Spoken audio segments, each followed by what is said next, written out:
everyone, and congratulations for making it all the way to the end of this course. And from here on, we'll actually be looking how we can put all the things that you've learned into place. Now when we begin our day, the first thing we want to look at is the forecast. So it shows us here that the Aussie and the US dollar are expected to be neutral this week. However, let me show you why I'm planning to focus on these two currencies for today's trade. Now if you've been keeping up with the market, you have noticed that Australia had actually cut its cash rate, and this has actually had a negative impact on the currency. So I'll be using that as a basis to be bearish on the Aussie dollar. Now in general, the US dollar has been bullish, and there hasn't been any news this coming week that indicates a change in trend for the dollar, and so I'll continue to be bullish on the dollar. And as a result, I'll be looking to go short on the Aussie dollar pair. Now that we know what pair we intend to trade, the next thing to do is to move over to the chart and find ourselves an entry point.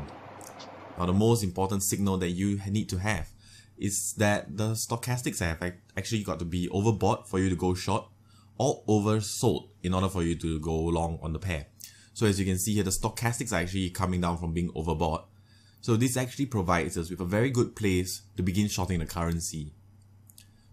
Of course, before you take out the checklist and start calculating the points and things like that, the first thing that you have to decide on is where you think your stop loss and target is going to be. So for this trade, the stop loss, you'll be using the closest pivot line, which in this case here is the daily pivot at 0.75578. And as for your target, you'll be basing it on your average daily range, and as you can see over here, it's going to be 133 pips. So therefore, your stop loss all the way to daily pivot is going to be about 60 pips. Now remember this, because we'll be using it later. Now take out that checklist and start filling it in. Now we've already done our fundamental analysis earlier, so right here, I want you to fill in the pair and the direction that we'll be aiming for. And now, the next thing you're going to have to check is there any red flag data for the next 24 hours? Now I saw earlier on the calendar, so I know the answer here is no. However, the 24 hours following that, there's going to be news, so we'll circle yes. Now we know we're going to be risking 60 pips for about 133 pips, so our risk-reward ratio here is about 1:2, which is definitely more than 1:1. Therefore, circle yes. Now, as long as your risk-reward ratio is a yes and there's no red flag data in the next 24 hours, you are set to go. So the next thing you have to do is determine the strength of the trade with your technical analysis. Now firstly, is it bouncing off any major support resistance levels? Now you should have plotted this on the 4-hour chart, and I've actually already had mine plotted. But as you can see, when I was entering the trade, there are no lines actually around here, so I know that it's a no. Is it bouncing off a 0-0 level? Now you can see over here, so make sure you circle the number 2.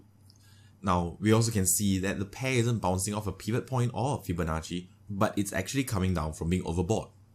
So you can also see here that the stochastics are slowly losing momentum, as you can see that it's forming a lower peak as compared to the previous overbought peak at nearly the same levels on the price chart.